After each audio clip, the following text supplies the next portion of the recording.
Welcome to my channel. Now I will show you how to disable Instagram DNC. Write if my solution helped you. Did you succeed to do this?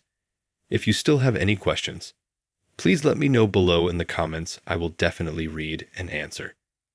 Please subscribe to the channel. Like it. Let's get started. To do this, go to Instagram.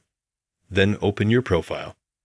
In the upper right corner, click on the three bars: Settings and Privacy, Notifications, Messages, and here we can adjust the notifications, where we want to turn them off or we want to turn them on.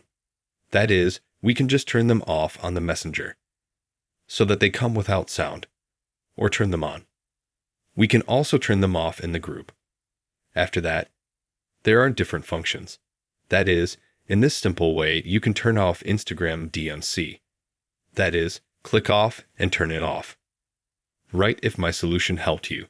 Did it work for you if you do it this way?